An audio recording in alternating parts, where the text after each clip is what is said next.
James, where should I start? Yeah. Well, thanks for all that, man. I really appreciate it. I think looking at kind of where I am, there's like that idea that nobody gets to where they are by themselves. And so I think about how I've gotten to be where I am as a dad and as a pastor and as a husband and really just as a human being. And I can look back on there's a lot of things that have marked my journey, but then I also think about people particularly that have so influenced that journey. Mm-hmm. I think one of those people, when just thinking about what you said, just to kind of think about the way that I've kind of shaped my paradigm, and when I look at my life, being at North Coast together for a long time, and for so long, I really learned a lot, not just kind of from the pulpit, but also just from being behind the scenes with some of the pastors there, mm-hmm. And knowing firsthand who their families were. I thought that was something that I was privileged to be kind of the same age as the son of one of our lead pastor. Yep. And he and I became buddies. And so I think there's the public perception of people, there's the, like the professional perception, and then you get to know their families. Rarely do people's families lie about them, And so that's hard to keep under wraps. Okay, so I'm peeling layers back on who these people are, right? And I got to spend a lot of time, and he became a good buddy of mine, and just got to see like a genuine love of his dad, mm-hmm. A genuine love of his church, mm-hmm. And really a genuine love of Jesus, and so experiencing that firsthand. And, at the time I wasn't a parent yet, but I was like thinking about, okay, I want to be a parent. I want to be a dad. And my wife and I were talking about having kids. And ultimately I'm like, this is where I want to go. I want my kids to love Jesus and love me and love the church and right. not feel seconded to those things. Well, to Jesus, yes. But because it's such a trope for ministry kids to grow up either hating the church, sure, and some to the extent of even hating Jesus, because it comes down to their dad in the pulpit was not the dad right. at home. 100%. And so they just look at it like, oh, this is all a facade. It's all a performance. None of it is real. Yeah. And so it's a trope for a reason. For sure, dude. Yeah. And so, so looking at that, I thought, man, this guy I know and admire is doing it, and like his, he's got adult kids, and they all are where you want them to be. You don't have total control of that, which is the scary part of being a parent. Yep. And so I remember having a conversation, and we took away this idea that that I wasn't ever going to, with it. Like, he didn't say this explicitly, but I think I gathered from just time together.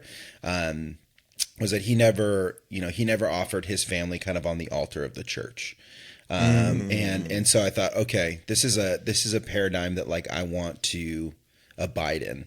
Like because I think that can go many different ways, because I've seen it play out in both scenarios where they basically are sacrificing their family literally on the altar of the church from time to time of, it becomes almost like a family business. Yes. And so is that kind of the thing, like he kind of made sure it wasn't a family business? Yeah. I mean, I think a little bit, I think it was more, for sure there's the part of it, because I think there's the pressure people feel, your spouse feels, your children eventually feel like, am I also called, or, do I also have to do ministry because my dad does? Yeah. I used to joke with him, like my buddy, that I'm like, he was the succession guy. I was like, so when are you going to like move in, because he's the son. Yep. And so you are heir. You are the heir. You're the heir apparent here. And so, but that wasn't their reality, right? It wasn't like, that wasn't what was put on them. Mm-hmm. That wasn't what was expected. I think that's certainly a conversation. It's not as if they can't do that or couldn't do that, but it wasn't, because your dad does this, you now have to do this. So I think there's one way in which that reality is for sure. And then I think the other one was just talking kind of more about what he was going to sacrifice for, right? And I think that's one of those things where there's always, I think working in ministry is working with people, and people always have needs. There's always going to be something. There's always going to be something. Yeah. And so if you aren't diligent, I think there's always something to take you away. You know, there's always somebody that has need. It's always pressing. Yep. They always need help. And the reality is it's not just one person, because it's just a line of people. And so without that sort of paradigm, it's one of those things that it gets easy to allow those needs to supersede the needs of your family. Mm-hmm. And so I think that was something that really early on kind of shaped the way I thought about my marriage, thought about, as we had kids, thought about being a parent, right. In the way that I was going to operate through those things. Because I knew that, like you said, I knew that God had called me into ministry. I know it's also a job, and figure out the balance of those things. And that doesn't mean that my children are also called into that, or that even your wife, or that my wife. Yeah, my wife does not have. My wife is a school teacher. Yep.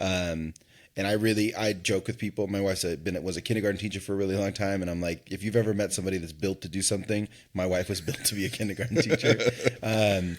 And so, she loves what I do, and it's not what she's called to do. Right. And I think I would never feel any. And we've done ministry together. We served together. We've done missions things together. And she loves the Lord and serves Him wholeheartedly at her school, where she teaches and trains young kids. Yeah, and that's the thing I think that's really hard is because when we were in ministry, mm-hmm. I should say when I was in ministry, it was more of a traditional model. Mm-hmm. I'll say, and that's the thing that's so refreshing about North Coast when we moved down here, first started going there, is like, oh, the thing I kind of told to Larry and Chris at one point was like, the thing I appreciate about you guys is that I think you guys have gone as close as you can do as getting it right. Yeah. I'm like, the church is never going to be perfect. Sure. Like, even with the framework we've been given in Scripture, but the way they've set it up, the intentionality of understanding, you can't have it rely on one guy. Like all the things that they've structured, I'm like, you guys have figured out a way to kind of navigate all the pitfalls. Yeah. I'm like, so well done. You guys have gone as close as I think you can get to doing it right. But the church that I was at, very traditional, there was almost like the expectation that the pastor's wife was almost like the first lady. Mm-hmm. Yeah. And then every pastor, their wife is like the vice president's wife, whatever. Yeah. And so you have to do things and be involved. There's that pressure that well, why isn't she at this event too? Sure. It's like, because my wife has other things going on. Totally. Like, you guys pay my salary. You don't pay our So there's that some church environments, they try to it's a 2-for-1 deal. Mm-hmm. It's like we pay one salary but we get two bodies. And that's really hard to because some people I think can manipulate that. Mm-hmm. And if you don't have that framework, if you don't have that determined ahead of time, this is the structure. These are the things we are unwilling to sacrifice. Yeah. Unless you've thought through that, you're going to be trying to make a decision in real time, and you're probably going to make the not right decision. And there's that pressure to appeal to the board who's overseeing things, to the other staff, and because there's some staff that they are a tag team, and that's just how they operate. That's how they're wired. Totally great. And my wife was the same way. She was doing stuff. Yeah. She was a leader in the youth group that we were running.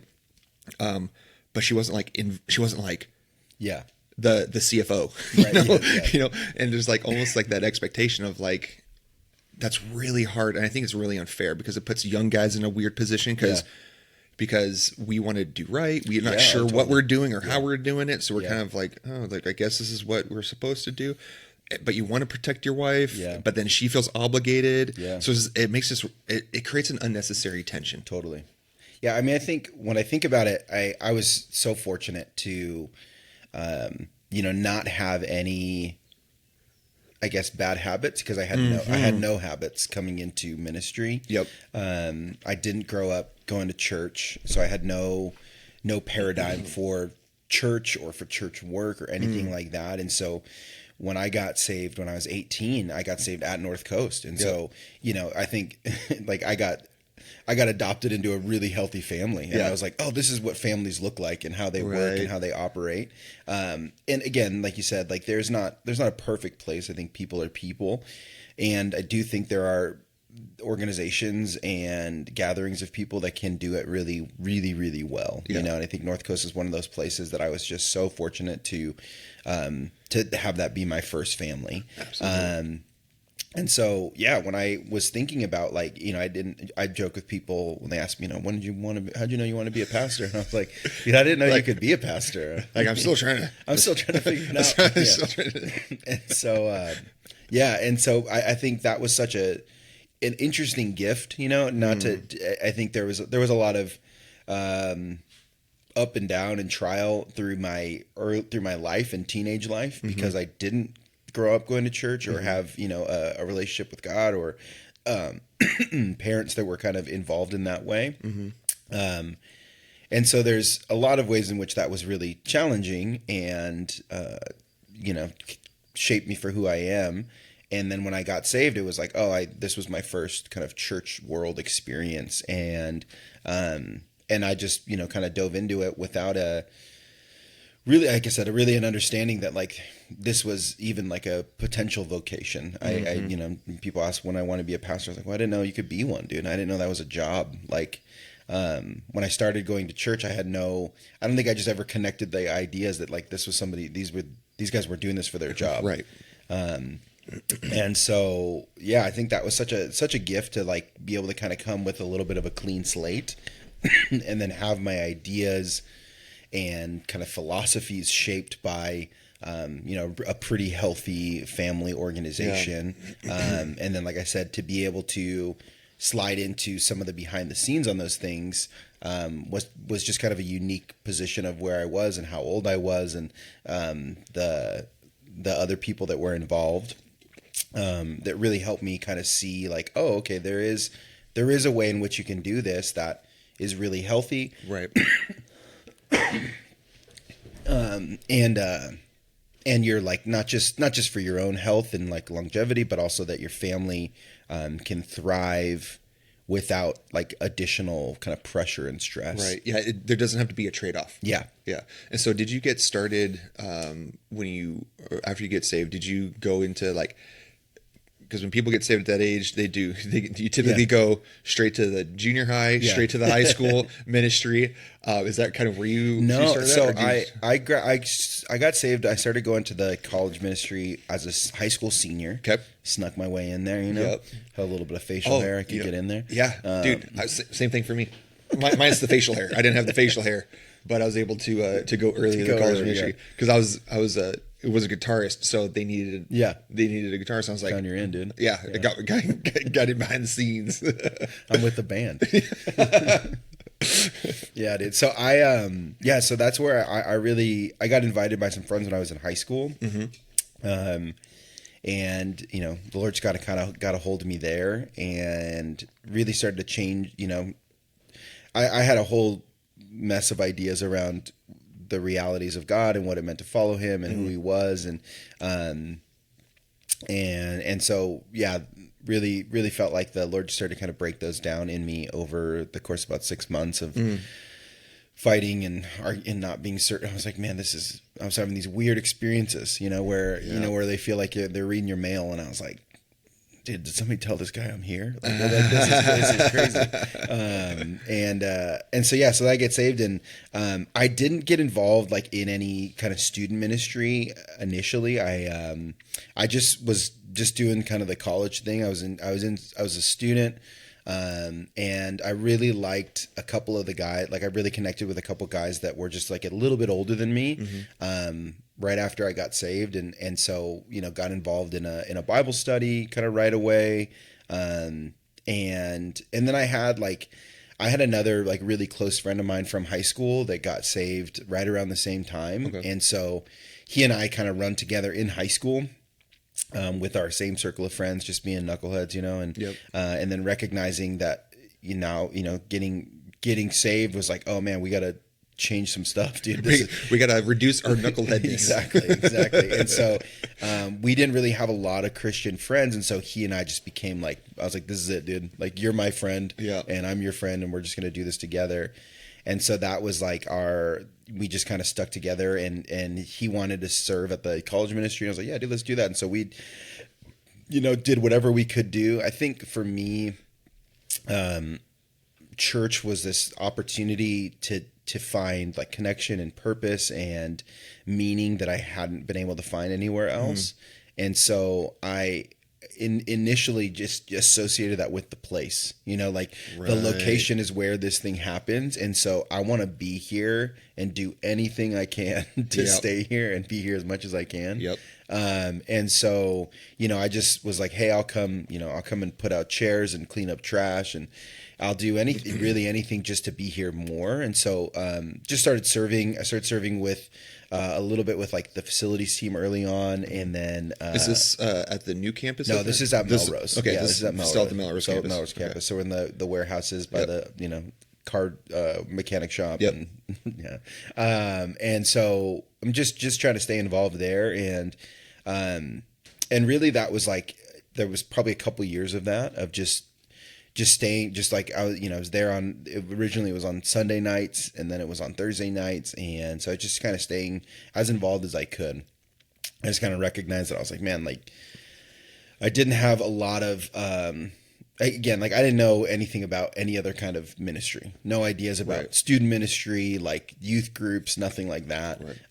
This was the extent of my church experience. Was like, I went to this college group, feel like God really got a hold of me, and I was like, okay, I'm going to stay and be involved. And then they were like, oh, you should come on Sundays. And I was like, okay. And so I came on Sundays, and I was like, oh, I should do something, and so started just getting involved serving, and like, and without any kind of like leadership serving, anything like that. It just, like I said, doing whatever I could, I remember meeting with Greg and like, talking about stacking chair, and I was like, all right, yeah, dude, I can do that. Like, I don't know. This doesn't feel like it takes a particular gift. I can move stuff around. I'm young and, able-bodied.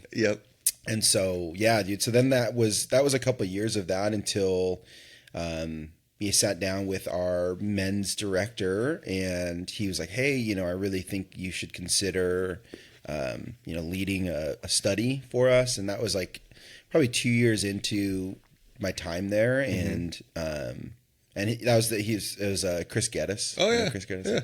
Yeah. He's the first guy to like really kind of invite me in and like give me a chance to do something, and I was like, no way, dude. Like, I was just thinking about guys that were like my Bible study leaders, and I was like, dude, those guys know so much more than me. And so is that what the hesitation was? Is that a little bit of imposter syndrome? For sure. I think I didn't feel like I knew enough or could answer enough questions. Like, I'm not holy enough. Yeah, totally. I was like, I'm not glowing yet. Exactly. I was like, I don't know where those guys got that from, but I don't have that yet. But maybe one day. And so it took a little bit of time. He had asked me like consecutive summers if I would be interested in doing that. The first summer I said no. I was like, dude, I can't. Like, I'm not ready for that. I don't think I didn't feel like equipped enough. I think when I think back on it now, I think I wrestled a lot with like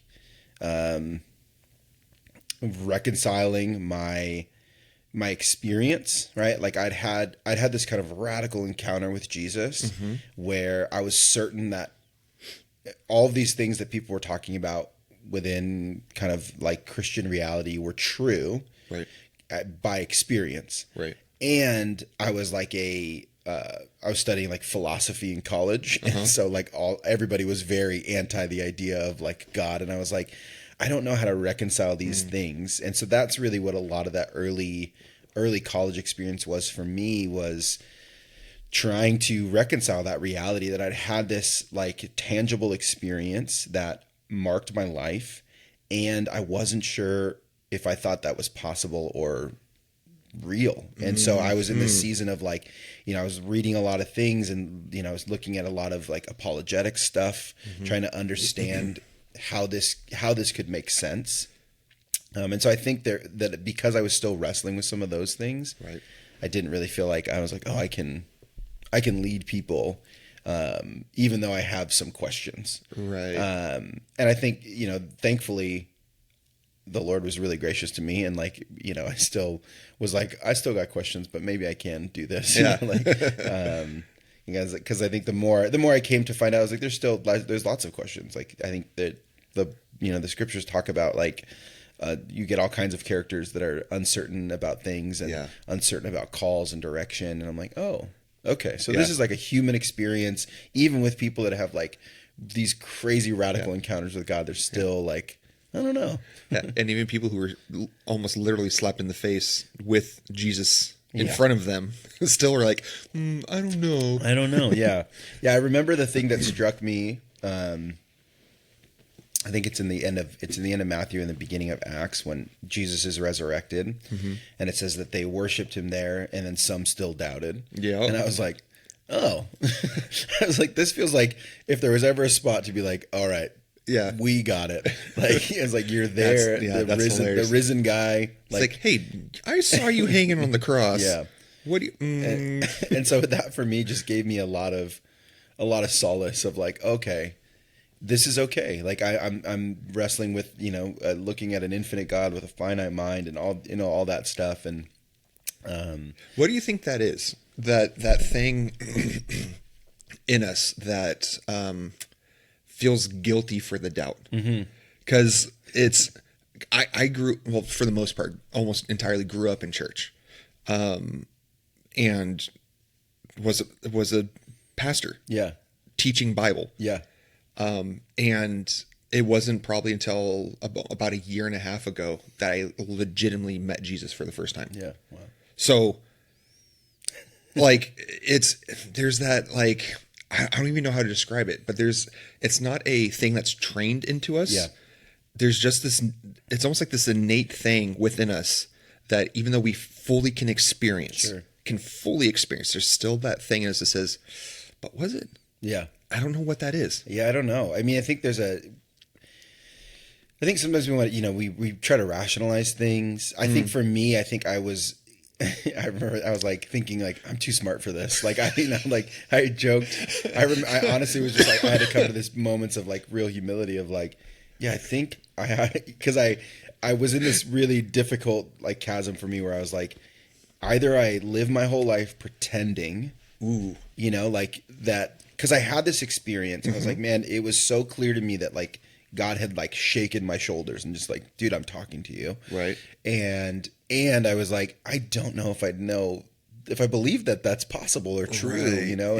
And so I was like, I was in this real interesting spot where I'm like, okay, either I'm gonna like put my head in the sand and just say, okay, this experience is real. I don't know if I can trust all this stuff, but I'm just going to pretend my whole life, which didn't sound fun or possible. Yeah, it doesn't sound very like, sustainable. That sounds exhausting. Right. I was like, or I'm going to get to the end of this where it's like, this isn't true. And, it was whatever. It was emotionalism or whatever, something manipulated me into that moment. Okay. Or like I was going to come to a place of like, Without a doubt. Like not without a doubt, but with more certainty, I should say. Because I don't think there is a total without a doubt. I think, even with so many, like, even with supernatural things, I think back to that idea of like people saw Jesus do these incredible things. They saw him display like supernatural power, right? And then they were like, I don't know, I don't know if he's more than just a guy. Isn't he just a carpenter? Like isn't he just like Mary's kid? And so I think that those kind of things give me a lot of peace because I'm like, I do recognize that there's still questions and uncertainties, right. And I think that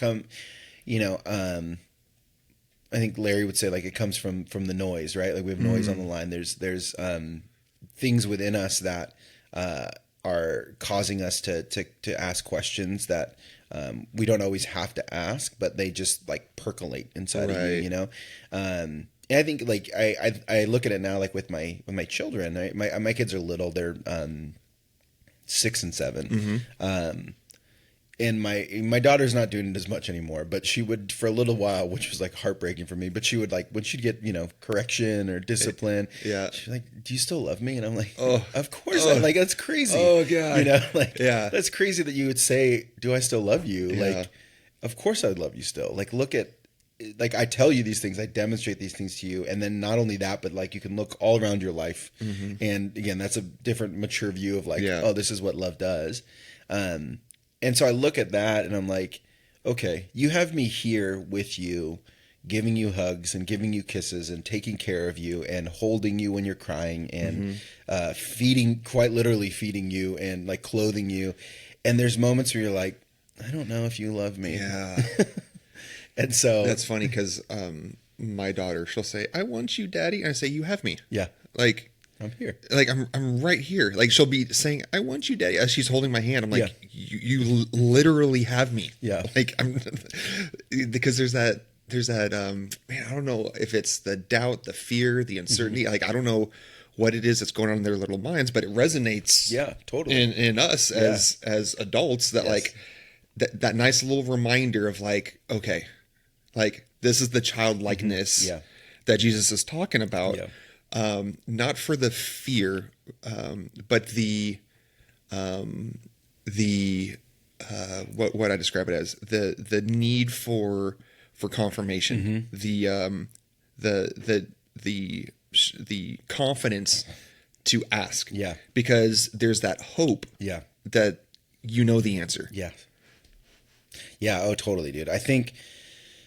No, I think it's like that. That to me was such a great, just kind of picture of like, okay. I remember a friend of mine, we were talking about it when his kids were really small, where he was like, I think, he's like, for whatever reason, as an adult, I always think of myself like me and God are like so much closer than we are. He's like, when it's so much more like my 2-3-year-old is to me right now, like where like the world in which I understand and all the things that I can reconcile with and reason through compared to like what their reality looks like is so much closer to the reality of me to God than it is like me and God being close, right?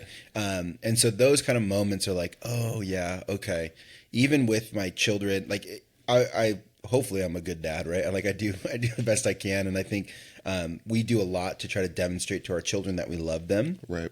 And like not only demonstrate but also tell them and like affirm them. And there's still those moments where they're like, I don't know, like I don't feel it, and so that for me is like, okay, well, if this is happening with you in our home where I'm a wall away from you, then I can reconcile with the idea that like, okay, I believe in an invisible God, and there's so much that I can experience from him, and I can still feel like, oh man, but is he there? Is he gonna, does he still care for me? And so I think that like is, it's part of the human experience, and that's why I think that the scriptures call us to have faith and have trust, and and that. We have, I mean, part of the reason we have like the Bible is that we get to see God's character like demonstrated throughout it, right?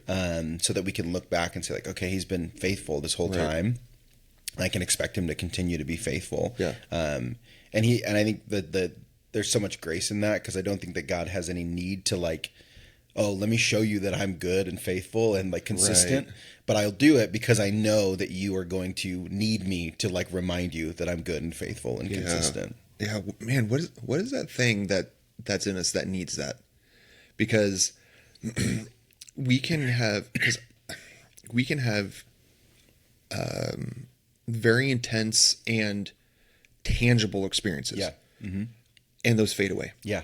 We can have years of companionship and still doubt. Yep. We can have miraculous intervention. Yep. And still question. Yeah. What is that thing? What is that? Dude, I mean, honestly, I don't know. I think, Paul would say that it's the flesh that needs to like, that's the last thing that needs to be separated. I think there's probably a whole bunch of stuff that goes into that, but there's like Yeah, I think there's like a disconnect where we want to have control over stuff, or we really are trying to. Maybe it's like understanding. I think that at least for me, that's the biggest thing. I think I want to understand everything. I don't ever want to feel like I don't have an answer for something. And I think there's so many things. And so when you have those supernatural experiences, there isn't really an explanation other than like God has intervened. And then, but yeah. And then I don't know why we kind of drift still. Yeah. Maybe it's like that layering and the deepening where like you go from knowing to believing to trusting. Mm-hmm. And totally. That those steps into the depth. Yeah. It gets scary. It requires time. Yes. It requires experience. Yeah. It requires unknowing. Yeah. It requires the option to trust or not trust. Yes, totally. And that all takes time. Yeah. It's that relationship and being committed to it that maybe it gets easier with time. Maybe. Yeah. I hope so. Yeah. Yeah. I think there's there's like a real humility that like we're invited into, to in like a very real sense, not in a like, I think sometimes people feel this is like a cop out way, right? Of like, he's God and I'm not, and I have to like continually come back to, I think sometimes people use that as like a, kind of a short answer to questions that like they don't want to talk about, or they don't want to wrestle through. They don't want to do that internal work. Yeah, they don't want to do the, well, he's God and I'm not, so that's this, he said it, I believe it, we're good. That's what it is. Right. And I do think ultimately that is what you come to terms with. But I think the way in which you get there is, I think it's a little bit like dishonest sometimes, or maybe like disingenuine to say like, it's like the as opposed to eating right and working out, you're taking an Ozempic shot. Sure. Yeah, exactly. You're like, I lost the weight. Either way. Hey, yeah. But really those types of things, for them to last, do require the difficult, painful, long work. Yes. To get into those depths. Yeah, I think that's true of everything, right? Like any relationship that is worthwhile usually has endured some difficulty, right? My wife and I, we do the premarital at our church, and so I always joke with people like when they're in our class, and I'm like, hey, there's not like a timeline always on like how long you should date before you get married, and Christians are notorious for shortening that timeline as quickly as possible. As quickly as possible. I always say like, hey, you shouldn't marry somebody that you haven't sat in traffic with, or like had slow Wi-Fi with. Nice. Because the reality is like there's just going to be difficulty, and like, and so if your relationship has not, I always just say like, hey, if you haven't been through a season together, that's not like a time term, like a month, years, whatever. But if you haven't walked through some challenges right now, like, know that that's going to happen. Yeah. And that's going to shape and make or break your relationship. Yep. And a lot of times I'm like, if you can do that on the front end, it's our suggestion, because you're going to see who somebody really is in a lot of this trial. You can only hide it for so much. And the more pressure that's applied, the less likely you are to hold it together. Exactly. And so, but I think we always say like, but those things are good and beautiful things because you get to see who they really are, like who you really are in those moments, who they really are in those moments. And when you can work through those things and recognize people for who they are, they strengthen these bonds that like allow you to kind of move into those different layers, like the first time you have an argument or a disagreement, you feel frustration in a relationship, you move from that, like we're floating and there's heart bubbles, to being like, oh, there's real people here. Right. And then you work through that, and then you get to this next level of like, oh, now we getting to uncover some pain in their life. How have they dealt with it? How are they dealing with it? Are they dealing with it? And so, yeah, I think just like those kind of relationships, like our relationship with God is very similar to that. That there is this like, bubble, like heart bubble moments of like, God loves me. And like, it's, there's a lot of elation in salvation. and then, there's layers pulled back of like, okay, here's a bunch of stuff we got to deal with. Right. And you got to do that work. You got, it isn't just kind of slapping a sticker on it and saying like, hey, we're good. Mm-hmm. And so I think that the hope is that as you kind of grow in depth, grow in roots, Mm-hmm. it feels like the tree moves less, right? When the wind blows. Yeah. Like Psalm 1 talks about the being rooted by water, and so you're bearing fruit in season, you're like unmoved. Right. And so I think that's, for me, that's like the picture I'm looking for of like, okay, I recognize that, kind of following that analogy, like a strong wind is still going to shake the branches, but the tree's going to be solid. And so I think like to our like ideas about doubts is there's still going to come moments where, whether it's circumstantial, like something bad happening, people getting sick, getting hurt, whatever, where you're going to ask questions about, the strength of the wind. And the hope is that like we get to a place where our roots are solid, right? Even though I can wrestle, I can kind of hold the tension of like, I have questions about God's sovereignty and maybe his goodness because of what I'm experiencing. And I know that he's good. I know that he's faithful. I know that he's present. Right. And I'm okay, like living in the tension, and I think, to your point of like, there's things where I'll wrestle through, and then I come back to like all of the experiences and all of the realities that God showed me. And I'm like, okay, these are what's built the roots. And it's okay that like the wind's blowing. Right. And that's I think is a place that takes time to get there. Right. I think you could think about like a healthy marriage, right? Mm-hmm. Like you love your wife, like you guys have put in the time and gone through a lot of stuff. And so there's deep roots, right? And there's still moments of like frustration, like it's just like, okay, the wind's blowing and like the branches are shaking. Yeah. It's like, I know that we're good and it doesn't feel like we're good. You live in that like in between. That's exactly what it is. The thing I often tell people in my practices is God is not moved by your doubt. Mm-hmm.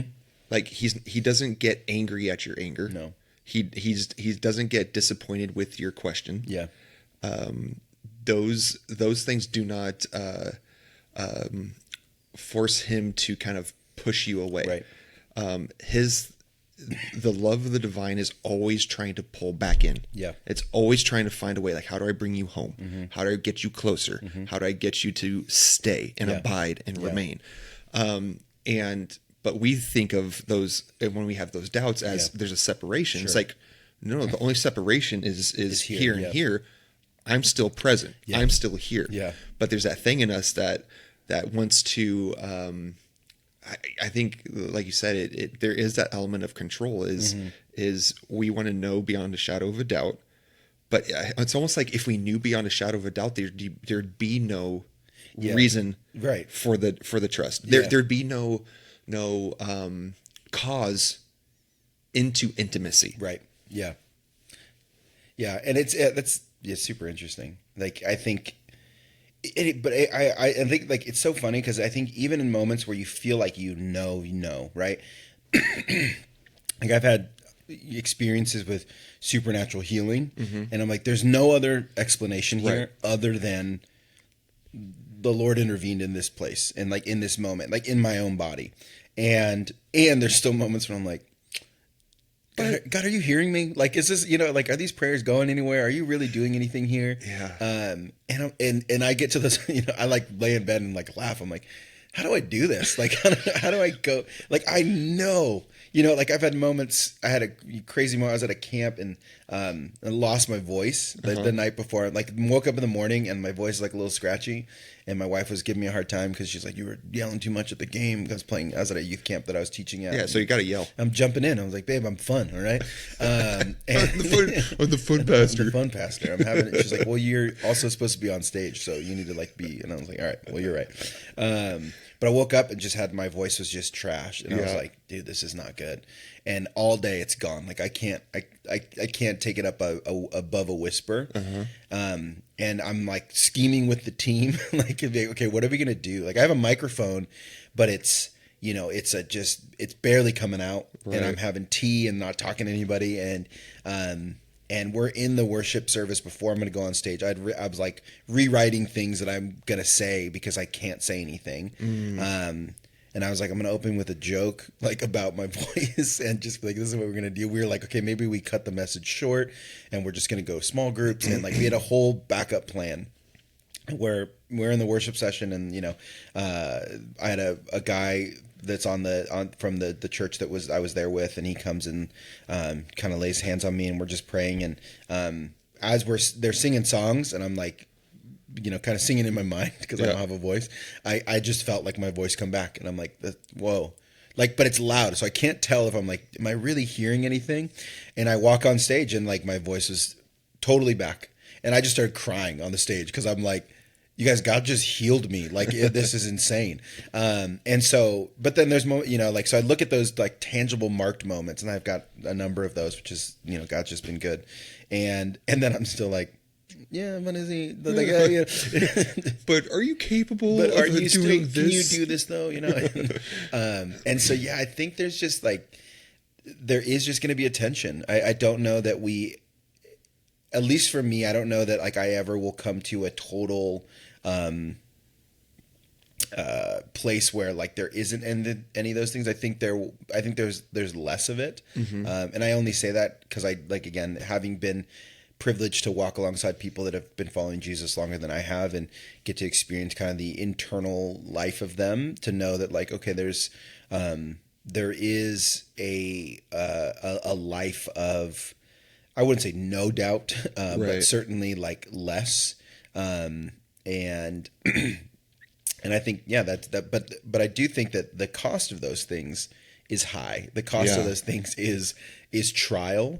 I think that some of the people I know that have and demonstrate kind of the most solid faith and just peace about them that I think comes from the Lord are people that have experienced deep hurt and had to do like deep work. And so it's one of those things where it's like, I want the Ozempic. I want to lose the weight. I want to live in this healthy, dynamic relationship.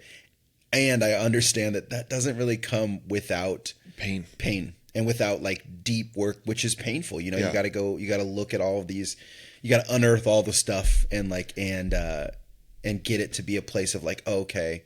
I use the illustration. So Jesus talks about like the parable of the sower, right? He's got all the soils that are receiving the seed. Yep. And I always talk a lot about the second soil, which is the bedrock soil, right? It looks good on the top, but underneath there's just a ton of junk that's preventing growth. Right. And so I said, let's, a lot of us, like, and for me, that was a lot of my early Christian life. It was like, things are shooting up because I'm excited.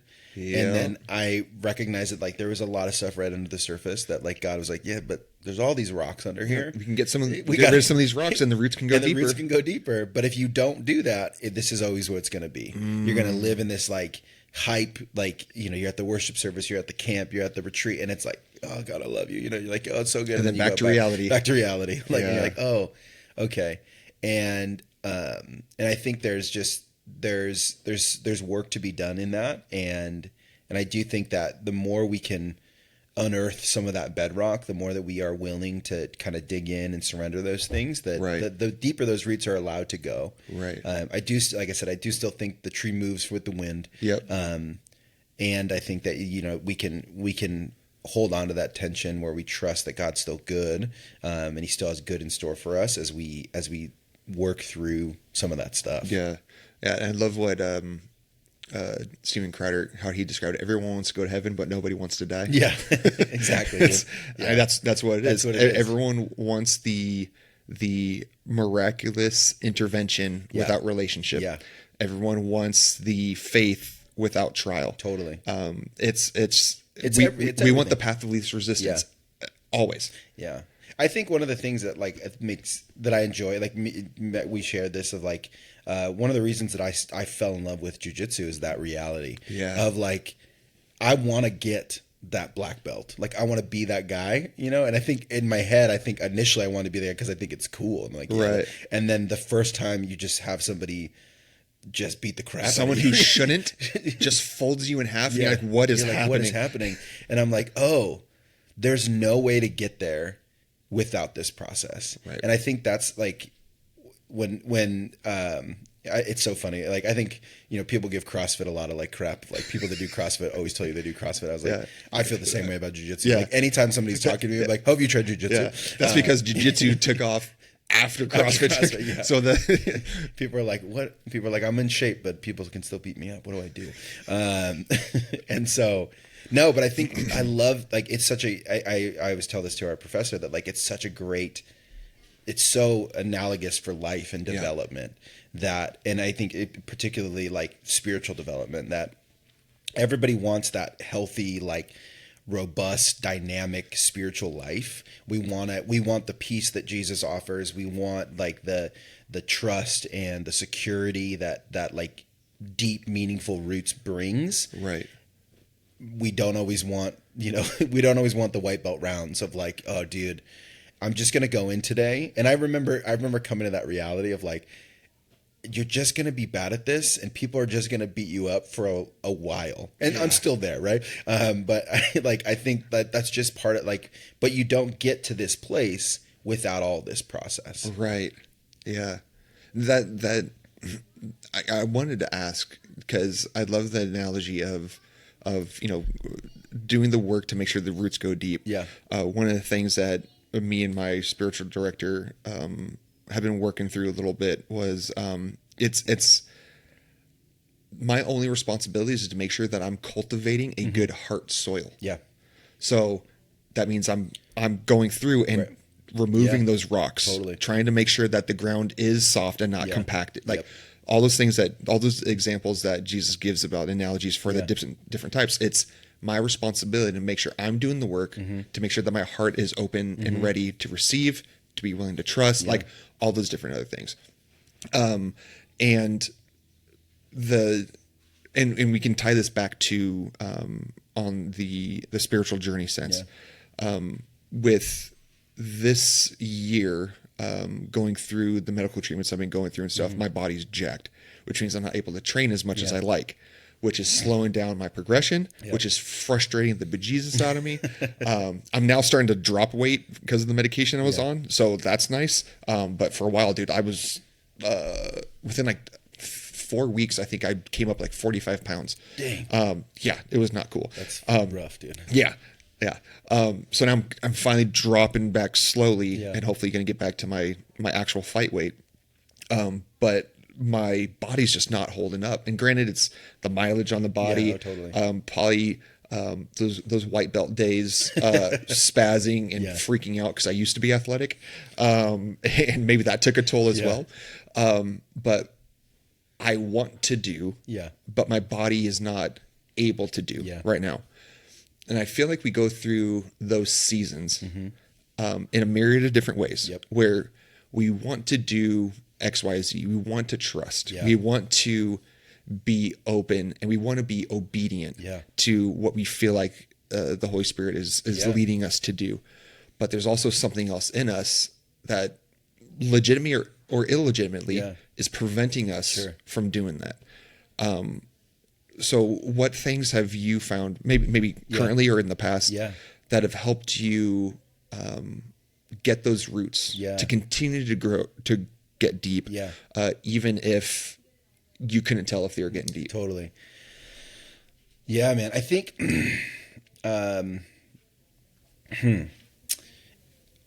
think there's a thing that I've said before of like when I'm talking with students, like that the only way to trust somebody is to trust them. And, and so I think that's one of those moments of like, okay, when I'm experiencing things that are challenging, or even things that prevent me from doing the things I want to do, it's trust in again, who and how God has demonstrated his character to be, that he is consistent and he's faithful and he's good. And so I think that when I'm in those seasons of circumstance that are challenging, I lean on those realities versus the experiences that I'm having. But I think some of the ways that I've tried to do that, I think again, I've been really, really fortunate with the ways in which God has like just opened doors for me. But I look at like when we were getting ready to go to a church plant, that was bananas, right? Like we had, I had my son and my wife was pregnant. We have a mortgage, and it was like, this feels like a good time to quit my job and do something brand new, something super uncertain. And was this, I refresh my memory, was this right before COVID? Right before COVID. That's right. This is 2019. Yep. And so 2020 was launch plan, and it was like, dude, this is 2020, perfect vision, like let's perfect go. timing, let's do it. You get all the church words in there of like, yep. oh, dude, it's the year of new vision, clear vision, but that was one of those things where I had walked through some seasons of life and really was like, man, this feels super scary, like to just jump off this really secure place and go into something radically unknown. Again, like that was my North Coast was my only church experience. I got saved there, and then I worked there, and I'd never gone to another church.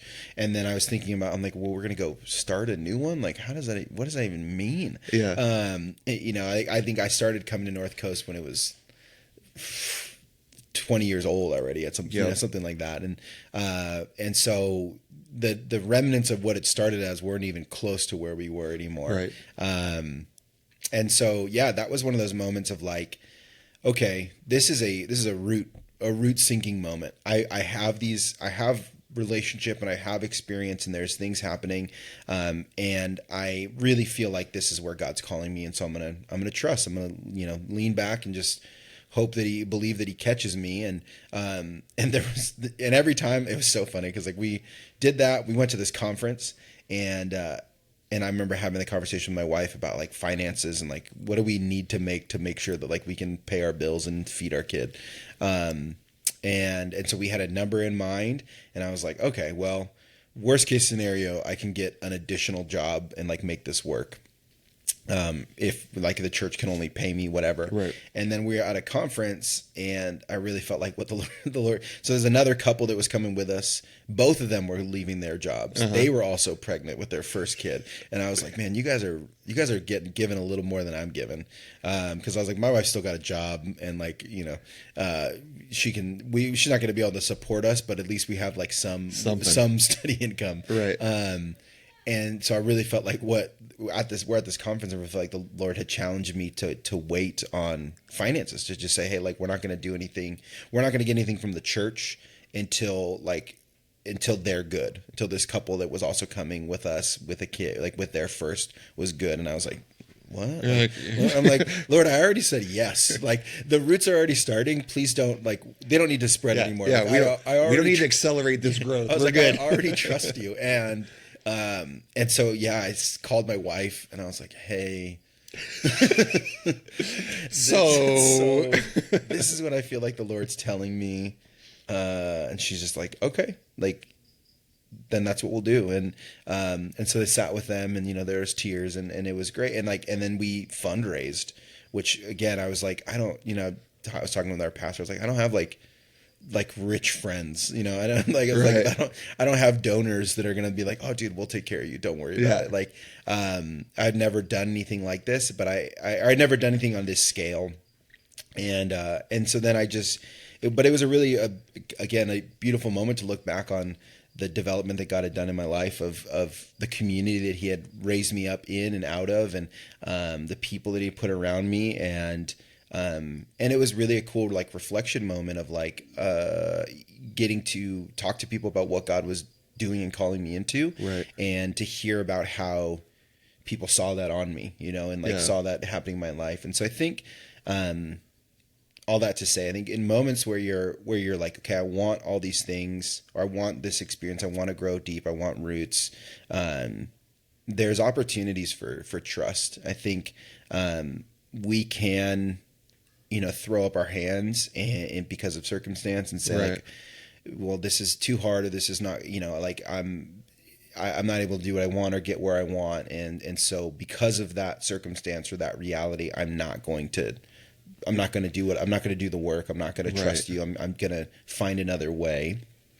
And so I think for people that are wanting that, like, if you're wanting that in this season of like, where you're physically not able to do what you want to do, can feel really upsetting. Like, just, I think the other thing too is like, I've learned, so like, you can be real honest with God of like, man, dude, I'm pissed off. Like, I'm upset. I feel like this is not fair. I feel like, all the things. And in the middle of those things, you still have opportunity to say like, okay, I can still trust you. There are still ways I can demonstrate trust. Right. And I think that's really where, we talk about like that deep development happens, is that when you're digging down and you hit the rock, right? You're like, it's whether it's, something in your past of like, I got to deal with this. I got to forgive this person. I got to do whatever. Right. Or it's like, it's circumstantial. Like I'm sick, my body's failing me, like anything like that. There's opportunity to be like, okay, like, why is this rock here? I can lament the rock and lament what's slowing growth or whatever. And there's a way in which I can start to unearth it and start to move it around and walk kind of in trust. How do you think how do you think me? Yeah. Because I feel like that there's times when there's rocks that are like, he's like, dig it out. Yeah. And there's other rocks when he's like, I got this. Yeah. And he's like, wait, we're like, but I can get it. He goes, no, don't get it. You're like, but it's right there. He's like, yeah, leave it. We're like, but I know that if I get rid of this now, it's going like, and we try to accelerate the timelines. Yeah. How do we know? Because I'm a habitual doer. Yeah. I am always, and maybe it's a control thing. Maybe there's a myriad of psychological reasons and traumas that could be the root causes of that. But how do we determine like which rocks like are on us, which rocks we are meant to partner together, and which rocks we're meant to trust? Yeah. Because I want to dig them all. 100%. Which means I'm constantly exhausted. Yeah. Constantly burnt out. Yeah. And it's really hard. And this is the thing that I realized a year and a half or so ago, is like, it is really hard for me to abide. Yeah. Because I feel like I need to be doing something. Yep. Yeah. Like, dude, that's like very honest. Like I have the picture in my mind, this cozy dwelling. Yeah. And it's just immensely peaceful. There's nothing I need to do. I know that. But still I am compelled to clean up a little bit. Totally. I'm compelled to always be looking for something to justify my being there. Sure. And so because of that, I see rocks that maybe aren't rocks. Yeah. Dirt clods. I start looking for things to do that maybe don't need to be done. And he's like, bro, son. Yeah. Chill. So how do we know which are the rocks that like, get to work, start digging, or you know what? Yeah. Wait. I mean, I think I would say before you're identifying the process for the rock is like, we want to get to that place of abiding first. I read this thing that, they talk about how many hugs somebody needs a day to stabilize their hormones and all that stuff. And then how long they should be. And I think it's like 8 seconds is like the amount of time, like you should have like an 8-second hug. And how many times a day you need? Someone need? I think it's 8. Like 8 is like functional. And 12 is like, so 8's like, that's the bare minimum. Yeah. Like if you're not getting 8 hugs, it's kind of wild. And so I was like, dude, that's crazy. So I thought about that with my kids, right? And so that's like straight, like just a couple minutes of being held. Yeah. Wow. And without that, it's like it's like a parenting thing. So talking about like kids with anxiety and all this stuff, right? And that like what human to human contact does to like your hormones and your brain. Right. It's like the same way like when they're babies, right? They put them on their mom's chest and like, it helps the hormone development and cell development. It's like crazy. It's crazy that God made our bodies to like connect like that, right? Yeah. And so when you were saying that, it made me think of that so often, like when I'm sitting down, like when my kids are having an episode, right? Like there's thankfully there's occasionally like the good mindful dad that's like, let's just sit for a second before we start to like figure out how to fix this and how to correct this and how to, and what I try to do with my kids is I just like, hey, will you just come sit with me for a second? And like, we just come sit in my lap for just a second. And like, I don't like say anything to them. I don't like, I'm not like, okay, we're not counting it out. I think for me, it's like helpful because I'm trying to not lose my mind. Yeah. You're trying not to yell. I'm like, I don't want to yell at you. You're like, I don't have time for this. Yes, exactly. No, we're not going to get Lucky Charms. No, you can't have gum in the morning. But I try, like, I think ever since I read that or heard that, I was like, oh man, I want to try to do that more. And it's like, it's crazy how different that experience becomes for both of us, right? Yeah. That like moment of like connection, of slowing down, of physical connection between us. And then like, we just like, okay, let's just take a second, like be connected, breathe, and then we can address the situation. And so I'd say like before we're understanding like, okay, God, is this partnership work? Is this waiting work? Is this like, okay, you need to do something about this work?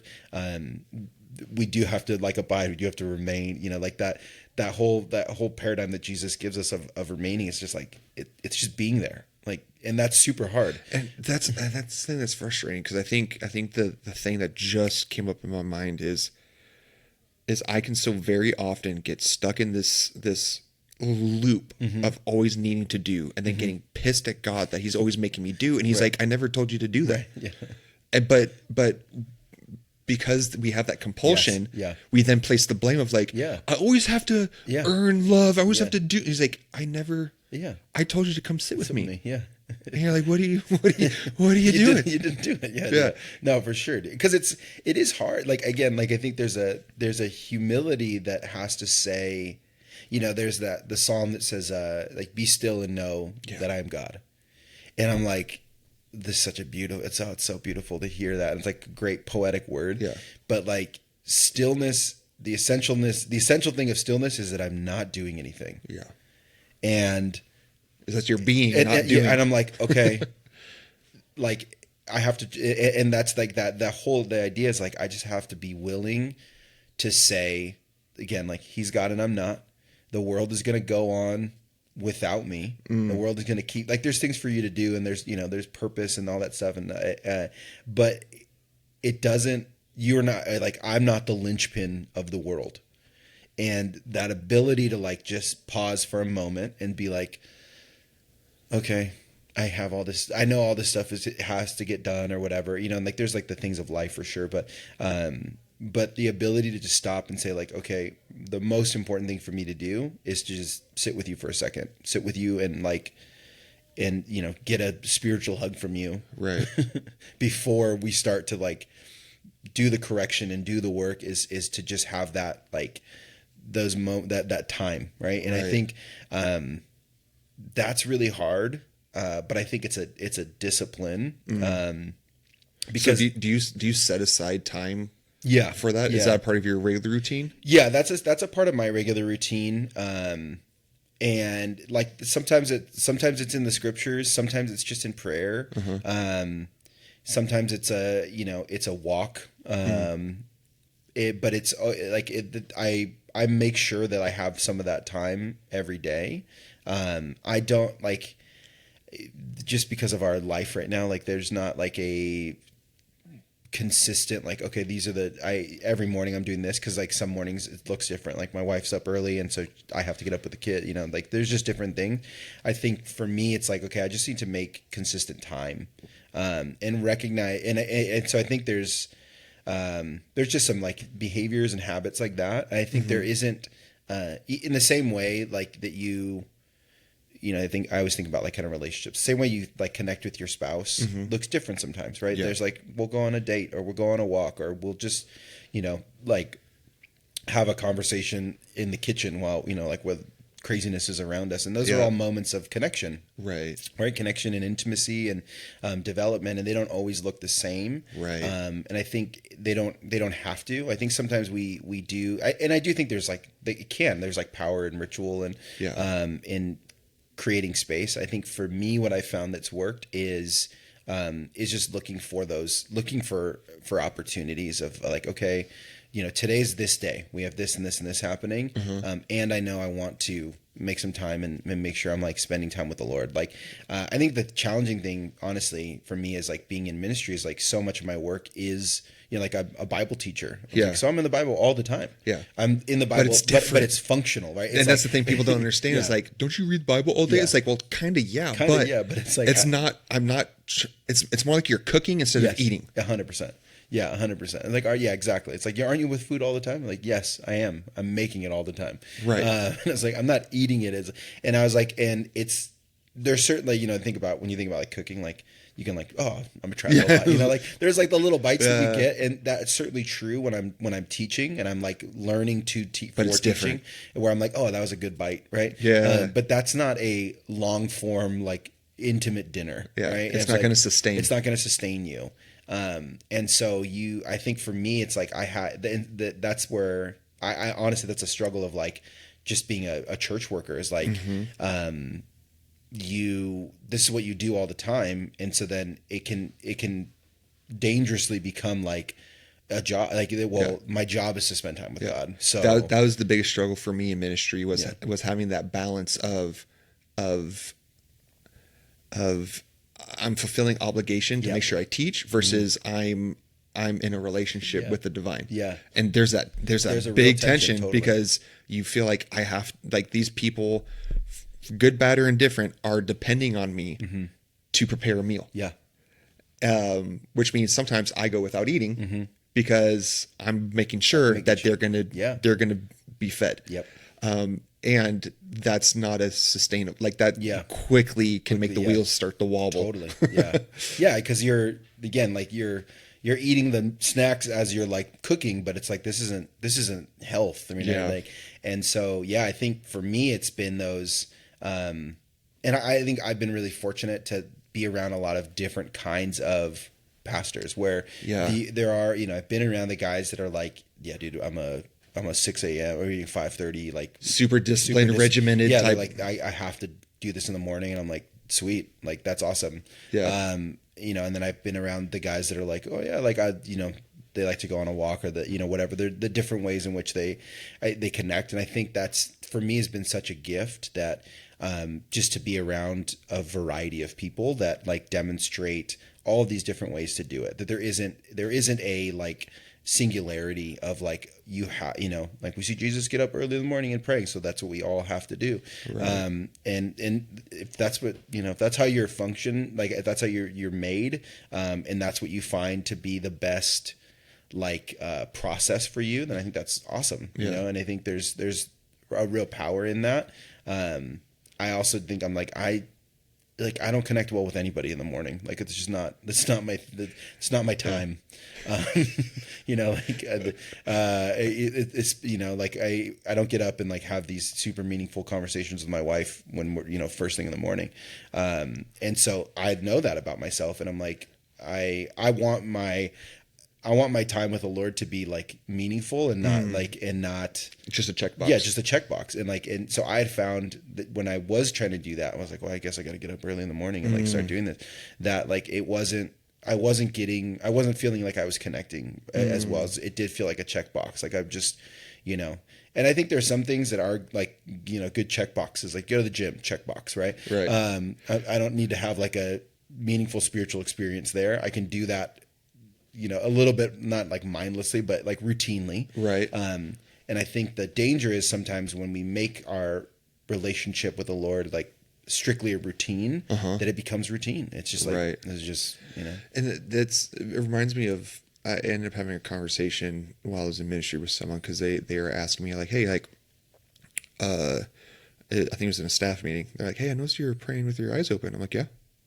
They're like, do you teach your students to pray with your eyes open? I was like, I teach my students to pray. Yeah. I don't care how they do it. Yeah.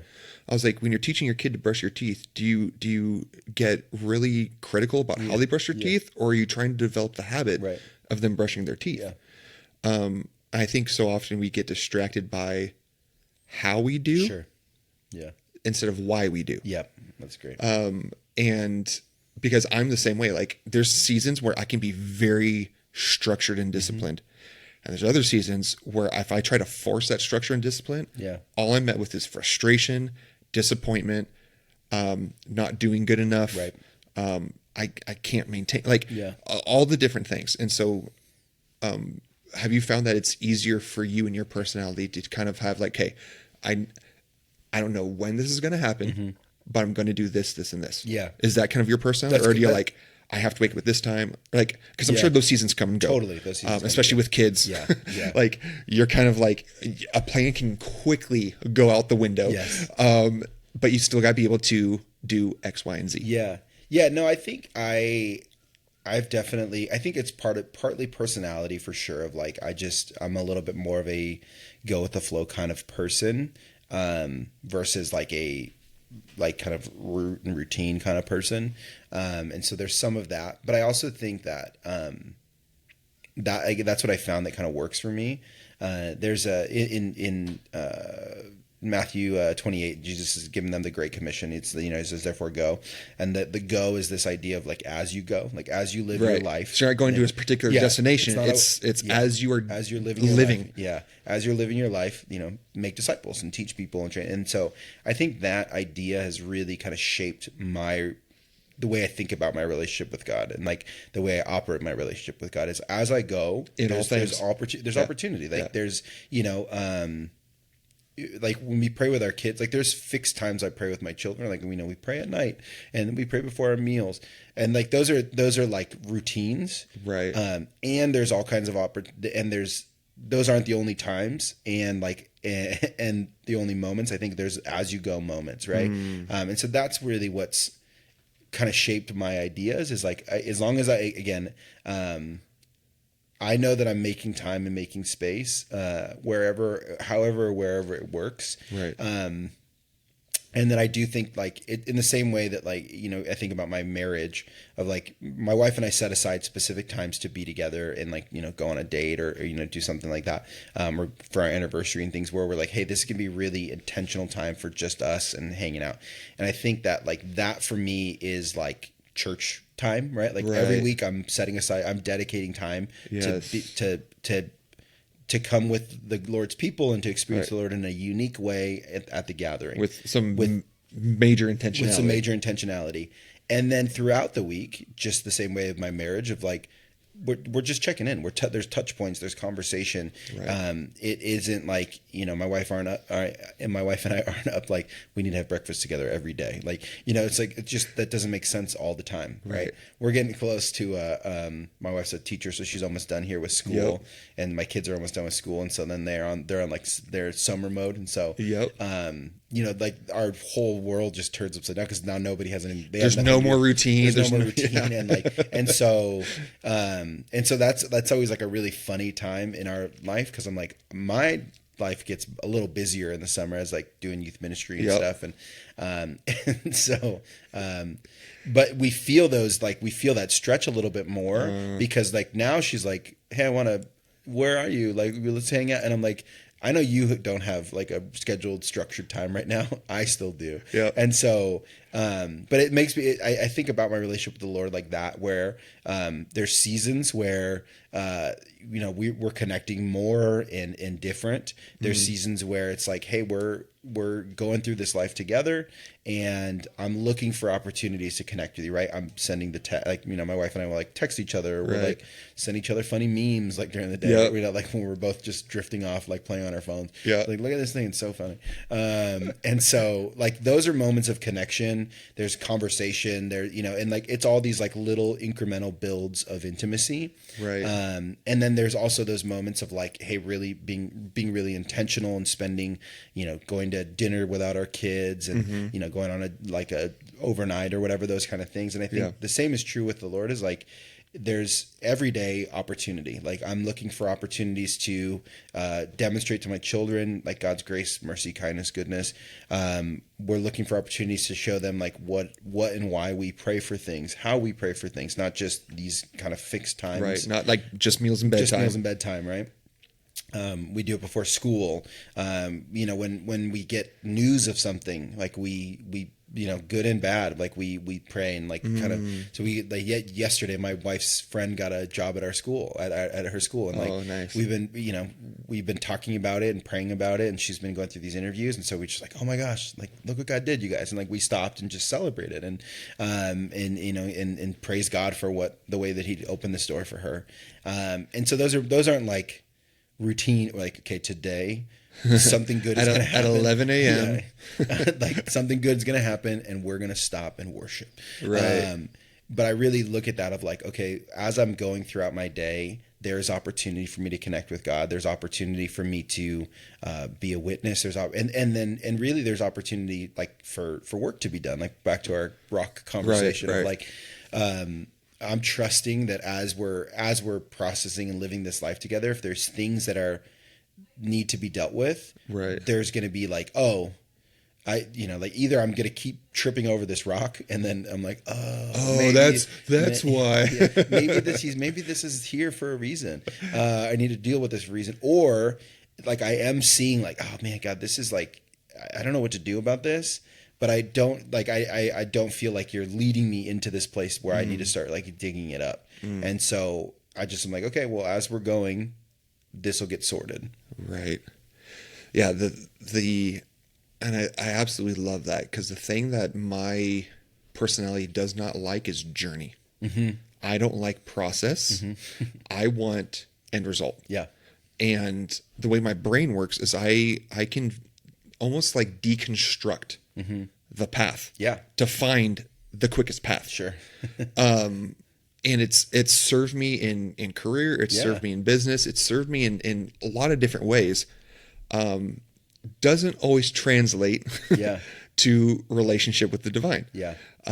Because he's about time, connection, the waiting, the holding, and occasionally doing. Yeah.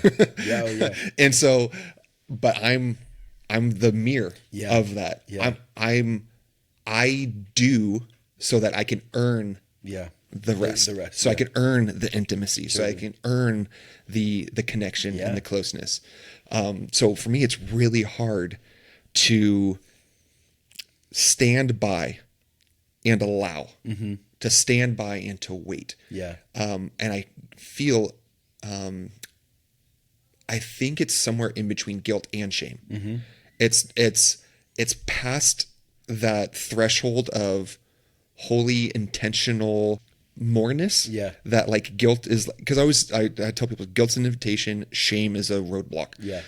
Guilt is like, hey, come home. Yeah. Like you're here. Yeah. You're loved. Like shame is not the thing. Shame is meant to keep you stuck. Yeah. And so that feeling, I think, kind of gets me somewhere in between shame or guilt and shame. Yeah. Because I feel like I should be doing something. Sure. Even if I don't know what to do. Yeah. I'm like, okay, well, I'm going to figure out something to do. Yeah. So for me, it's really hard. And I don't know if that's a trusting, that he's got it and it's going to be okay. Yeah. That ultimately I'm going to be okay. I'm going to be taken care of. I don't know what that thing is. Yeah. And I'm not sure if you've experienced that in your life or if you've worked with people throughout your ministry time through things like that. But that's I think the thing that's I think maybe jacking me right now is and even going back to the kids, like the thing that finally was made tangible as you were talking was, the reason I'm so impatient with my kids lately is because I haven't been child lately. Yeah. I haven't been willing to sit in Dad's lap and just be like, hey, Dad, hey, just chill. Just sit there. Yeah. Just be, because I've been in this mode of I gotta do this, I gotta do that, I gotta go over here, and most of the doing lately, I feel like has been to offset my unwillingness or my dissatisfaction in the being. Yeah. Because I think that's a season that doesn't often get talked about, is that there's going to be some times when that when that abiding, that once you could not wait for that, there's going to be a time where for whatever reason that does not satisfy for a season. Totally. And then what do we do? Like we're not taught or shown what to do in those moments. Or I shouldn't say what. It's funny because like again, I go back to what do I do? What do I do? Because I feel the guilt of like, oh, like I screwed up their relationship. Yeah. And someone reminded me of a couple weeks ago is, hey, just because God's silent doesn't mean He's absent. Right. And that's really hard because when we have a relationship with an invisible God, the only thing we have. It's those things. Silence. Invisibility and silence is not a good combination for a relationship. And so it gets really difficult to not start panicking. Right. And then my panic response is to do. Yeah. So how would you fix me, James? Dude, it's a great question. You're like, no, I honestly, I think what you made me think of is like have you ever been in a fight with your spouse? And I know I have been in fights with my spouse. Oh yes, that's why I try to get her to do jujitsu too, so that way it's fair game. Yeah, it's like let's actually let's yeah. I think sometimes, especially when I feel like I've done the wrong thing, my quick solution, right, is to clean everything up. Like, is to serve her in some like physical way, to like appease some of the tension that we're experiencing. When the reality is, it's like, well, she's not upset because the house was dirty, or like because the laundry wasn't done or whatever. There's some relational disconnect that's really what's going on. But like my instinct is to do something that like I can physically do something to repair this relational brokenness. Right. And the only, and sometimes that helps, right? Pads the room a little bit. Yeah. But it's like, the only way we're getting through it and into it is to do the work of the discussion and resolve the conflict. You got to have the intimacy. You got to have the intimacy. You got to talk. You got to engage. And I think sometimes I think about that with like my relationship with the Lord is like when I feel like distance or I feel silence or I feel dryness, like my instinct is to do. Right. Is like, okay, I need to get on the routine. I need to do all this stuff. I need, and I don't know that like, I think there's an instinct that like wants to earn, right? Yeah. Like, I did all this stuff for you. Now you have to talk to me. Now you have to forgive me. Now you have to, and I think that's the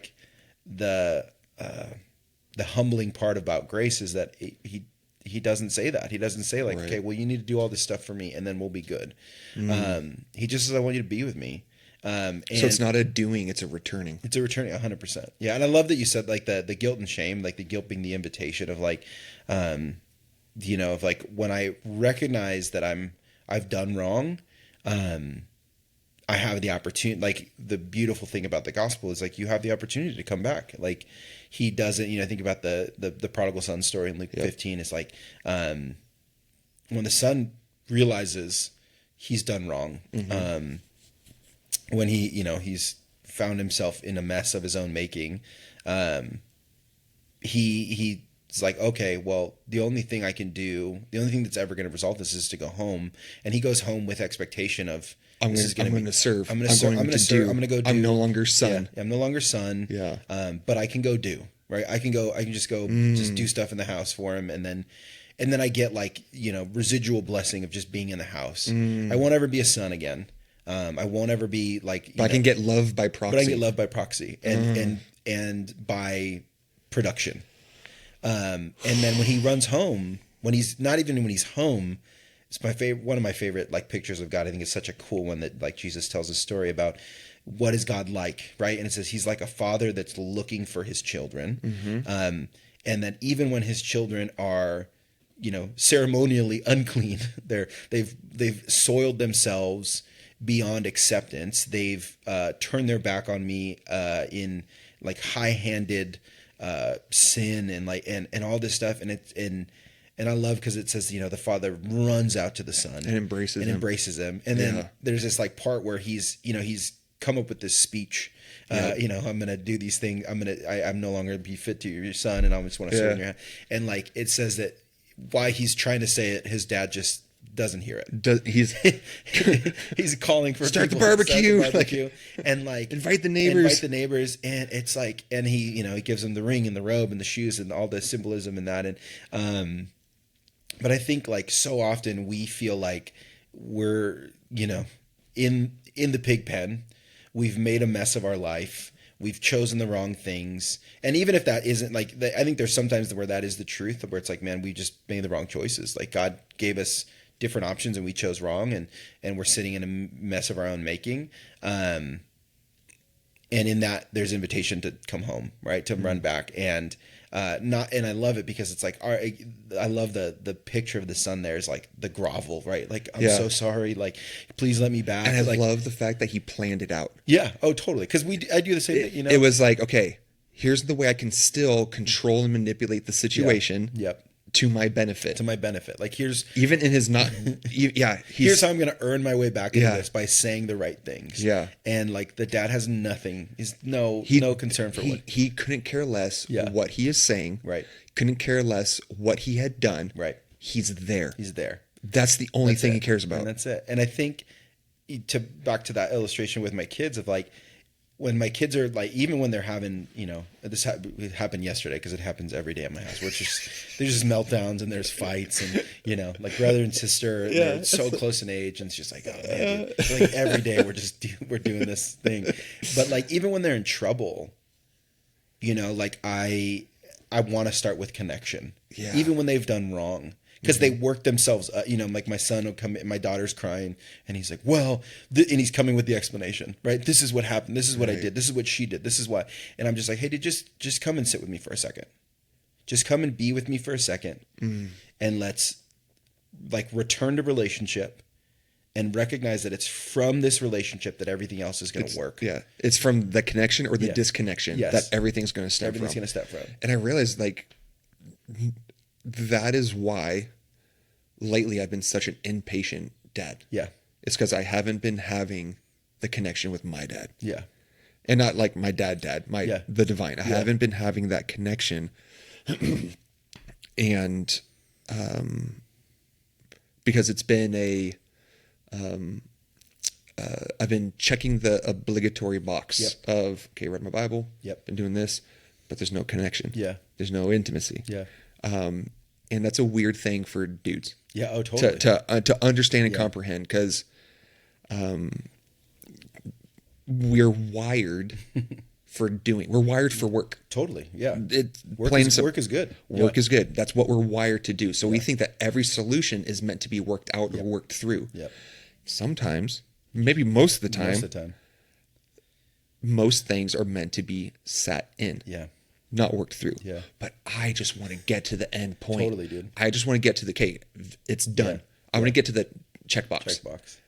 I think, I mean, so often, I think when we're, we kind of follow the now, like if we're sitting with the Lord, like I want to hear from him. And I'm like, but again, I go to that moment with my children, like I don't say anything to them. Yeah. I'm like, just sit with me. Just sit, because you're not ready to hear anything anyways. Like they're not. They're still. And sometimes I'm not ready. And I'm not ready to say anything. I'm not ready. And I think there's so much truth in that as well. Of like, the Lord doesn't give full vent to his anger. Like when I've blown it, he just lets me sit with him. And he doesn't say probably what I think he's going to say or what I would say. Or what I think he needs to say. What I think he needs to say. Yeah. Like I want, like, and there's almost that instinct of like, I want you to be mad and mean to me because I deserve it. Yeah. And then I would feel like justified and whatever, but he's kind and he's gracious. And I think that, it's even in that, like, even in the sitting in silence, it's like, okay, if what you're telling me right now is that I just need to sit in silence with you, then that's what I need.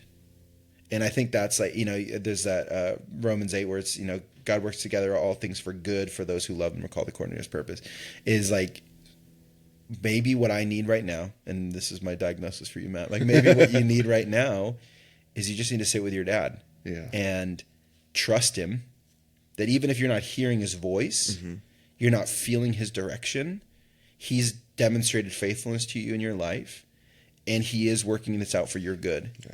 And maybe what you need, maybe what's best for you right now is not the words, is not like the, is not the consolation, is not like it's just it's presence and it's trust, right? Because when I'm sitting with my children, I'm like, I just want you to be here. We're not working through anything. We're not resolving the problems. That time will come. That time will come. And there is things to be like, we're going to talk about you hitting your sister, right? We're going to talk about the choices that you're making and the behavior that's going on. But right now, just sit with me. Just sit with me. Just be with me. And believe me, like I think part of what I'm communicating there is like, I need you to believe me that I have your best in mind. And I think that passage of scripture is such an encouragement and a reminder to me that I'm like, do I believe that God has my best in mind? I don't always, we might not agree on what my best is, right? Because I'm like, I have an idea of what my best is, God. Right. But do I believe that God has my best in mind? Do I believe that he has good plans for me and that he's gonna, I get to dwell in his house forever, and all the things that scripture kind of paints for us. And so when I'm sitting in that moment, if it's silence, then I need to trust him that silence is what I need. Silent, like I just need, okay, God, I'm just going to wait here, and I'll come and wait here all the time if this is what you tell me I need. And I believe you that you're working things out for my good, and that when I do need something else, you'll get it. You'll give it to me. You'll help me trust you, or you'll help me see it and experience it. And I think that I think one of the reasons that I love the kind of as you go reality is that it is sometimes in the sitting, right? When we're sitting there, you get the presence, you feel the word, you hear you hear the words, whatever, you're reading something and it like just answers what you're looking for. And then sometimes it's through fellowship, it's through brothers and sisters, it's through people that just, God gives a key and they don't even know it. Yeah. And they're just like, oh, look at this key I found. And you're like, oh, right? Like it's that it goes into the lock. It gives words and tangibility to the thing that you can't quite understand. Absolutely. Yeah, man. And so that's what I would say. I think that when we do come home, when we do return in, and we're operating in trust, that we trust that whatever we're getting that day and in those moments is what we need. Again, not always what we want, right? And that comes through just kind of consistency, through like consistently setting aside or making space, right? And I think again for me that looks like throughout my day. It doesn't always look like a kind of ritual time, and I found that like that's what works for me. Right. That's where I feel like I'm engaged with God in the most ways, because I do think sometimes it can become like a checkbox where it's like, well, my time with God is when God speaks to me, right? Which is 5:30 to 6:30. And then otherwise I'm doing me, right? Like I'm doing the job and I'm doing the things. Yep. And so like I'm deciding on all this stuff. And I don't think that's what everybody does, but I do think there's a danger that it can become that way. Right. And so, so I think like that paradigm for me has been really helpful of like, okay, well, as I'm going, I'm listening for the voice of God. I'm trying to discern his leading, and I'm having conversation. I'm sharing with him. I'm listening for him. And sometimes like it is just a sitting, right? Like, where it isn't even always like, I don't always have to just be reading my Bible. Sometimes I'm just sitting. Like sometimes I just sit. We have a big window in our front, and like the front of our house, and I'll just sit. We have a chair, and I just sit in this chair, have some coffee, and just like look out the window and look at the trees that are outside of my house. And like, it's so funny because it sounds like so you're an old man. Yeah, I'm an old man. But it sounds like it's like I joked with a friend of mine because we were talking about this one time, and it was like it sounds so like new agey sometimes. Like I'm just connecting with the earth, but I'm like I'm grounding, bro. Yeah, I am. And I was like, but God made me out of the earth. Like He put me on the earth. Yeah. And like, and this is and He says that as I observe these things, He's revealing Himself to me. And so it isn't just, I think God does reveal himself through the scriptures, and he reveals himself through nature. And so I'm like, I can just sit and be present to God in that moment, and experience things that he's saying and doing, through like observation and through stillness. And those are moments of like, okay, like here's just some time that I'm giving. I want to set aside for you. If you want to say something, awesome. If you don't, then what I need is silence. And I trust you that you're going to give me what I need. Right. And so that's what my encouragement to you would be, Matt. That in the middle of those moments, is the trust that like God is giving you what you need, not always what you want. All right, Rolling Stones. Well played. It reminds me of the As You Go. Yeah.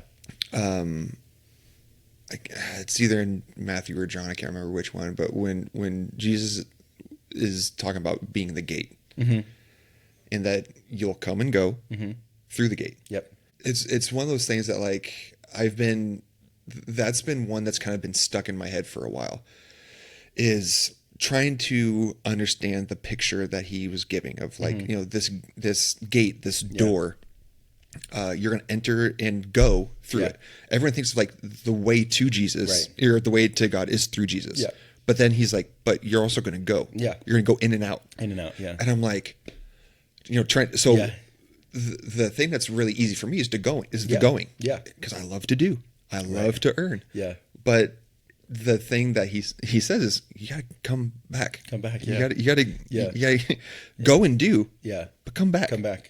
And I think it's one of those things like I've known. Yeah. You know, but you don't want to know. Sure. It's like I know what the solution is, but I don't want to admit that I know what the solution is. Yeah, totally. And because that's one of the things that my spiritual director tells me all the time is like, dude, stop doing. Yeah. And I'm like, but he goes, who cares? Yeah. Like, what is it going to accomplish? What is it going to actually do? Yeah. Yeah. Sometimes you just got to stop. Yep.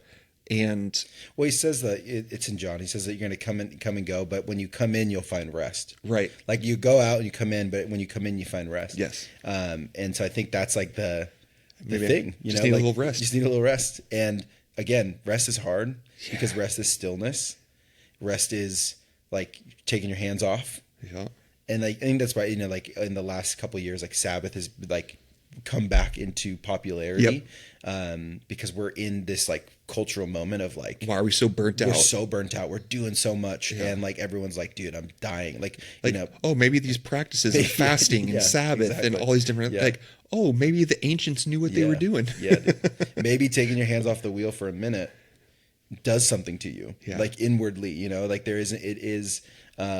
It's I was joking with my wife because we were just on a trip and the car we had has like the self-drive and I was like, this is crazy. Like I'm like letting it go and then I like look to talk to her and it like alerts me like keep your eyes on the road and I was Don't like, you dare. How do you know that I'm not looking at the road? But it was this crazy sensation, right? To be like, like my car has like a little bit of it, but it's not like full on. Yeah. And like you turn the signal on and the car changes lanes for you. I was like, dude, this is terrifying. Like, I don't know how I feel about this. But it's like, because I'm letting all the control go, right? I'm literally taking my hands off the wheel. Right. And it does something in me because of like what I think, like what it means to be a driver is like, I have the wheel. I'm in control. I'm managing all the safety. Right. I'm doing all the stuff. Like I'm the driver. Right. And there's this self-drive moment of like, well, you don't have to be the driver. You just got to sit here. You got to keep your eyes on the road, but you got to sit here. And so I think, for what we're seeing in kind of our cultural moment is like, everybody's like, I got to be the driver and we got to go everywhere and I got to do everything and I got to exhaust all of my potential, right? Or otherwise I've not done it. And then we see this alternative option of like, what if you didn't hold the wheel for a little while? Right. And it actually does something. It isn't just like an outward, like, I'm going to take a day off. I'm going to, I'm going to delight in things. I'm going to rest. I'm going to enjoy. I'm going to slow down. And, but it actually does something internally to us. Right. Because it's this tangible way by which we like demonstrate that he's God and I'm not. Right. And that, like, if I'm willing to stop and slow down, I recognize the world still goes around because I'm not the linchpin. Because what I need more than to get things done is to be present with God and to trust that He's doing things beyond what I can. Problem solved. That's, go, dude. Dude, that's, yeah, man. You've helped give a tangibility to a uncomfortably long season for me of trying to. It's almost like trying to work myself into the nothing. You know? Yeah. Like, how do I become less? Yeah. Like, what do I need to put on to become less? Yes. Yeah. That's exactly what it is. And it's exhausting. Yeah. And, because there's that fear of not doing enough. Yep. And I don't know if you're familiar with, Mike Foster's Primal Questions and stuff. Mike's the G. Love that he's local. Yeah. But the Primal Questions framework that he developed is super brilliant. Yeah. And my primary primal question is, am I good enough? Yeah. And so recognizing that it's always going to be that doing the earning, the doing to undo, the adding to remove, like the counterintuitiveness. But man, that really, our conversation has really helped. One, lessen the pressure. Yeah. And not that I don't have responsibility. Yeah. No. It's reframed responsibility as agency. Yeah. Not responsibility. Yeah. Because I have the agency for the things. Yes. But it's ultimately not my responsibility. I don't have to have all the answers. Right. I don't need to accomplish all the things. Yeah. I don't need to be perfection. Yeah, dude. I need to be son. Mm-hmm. I need to be child. I need to rest. I need to come home. Yeah. And just maybe take a nap. Yeah, dude. Do your best. Take a nap. When in doubt, man. Yeah. I love that. There's been the memes going around of like, I can't remember what prophet it was, but like, yeah, really, God's solution for him was to eat a big meal and take a nap. Yeah, yes, like Elijah. Yeah, Elijah. Yeah. I'm like, that's sometimes like, hey, dude, just have a sandwich. Go get a double and then take a nap and chill out. That goes a long way. Yeah. And I've been refusing. He does it a couple of times. Yeah, because every time he's like, wait, but the world's gonna fall apart, and he's like, I'm the only one doing this, God. And he's like, you're not. Just eat and go to sleep. Yeah. And he gets up and he's like, eat. You're not ready yet. Just chill out, eat and go to sleep. And then like he's like, oh, okay, now we're ready to talk. Yep. Yeah. So, dude. Yeah, but dude, I really appreciate you. I think it's a great place to end it because you've given me a lot of tools and a very intentional, simple solution, which is it's not my solution. Like it's one of those things that's so funny. It's like the solution is to do nothing. Yeah. So many times working with one of our kids right now, he's having a difficult time with a kid at school. Yeah. He's not a bully, he's just an a-hole. Yeah. Because I had to make sure that he understood the difference, like between a bully and just a jerk. Yeah. Like they're two completely different things. This kid just sucks. Yeah. I was like, so sometimes, and I told him, which is funny, I told him sometimes the solution is to do nothing. Yeah. You'd think I'd listen to my own. It's funny that like we know the things to say to our own kids, but we don't take our own advice. 100%, dude. That's like my favorite thing to do when I'm counseling with people. I gotta rap. My wife's calling me. Yeah. But is when they're in situations, I always ask them like, well, if it wasn't you, right? If you're talking to your friend, if you're talking to your best friend, and you're aware of like all of the circumstances, situations, what are you telling them to do? Yeah. Right? Because for whatever reason, when it's not us, we're like, dude, you're justifying all this stuff. Like, this is no way you should do this. And it's so much easier for us to give the advice to somebody else than it is for us to receive it. Yep. And so it's always like, hey, like if this is your brother or if this is your wife or this is your friend, what are you telling them to do here? Yeah. And they're like, oh, well, I'm probably telling them to quit or to leave or to let it go or to forgive them or whatever. You just give them that look like, like, it's pretty crazy, right? Like you just know what it is. Yeah.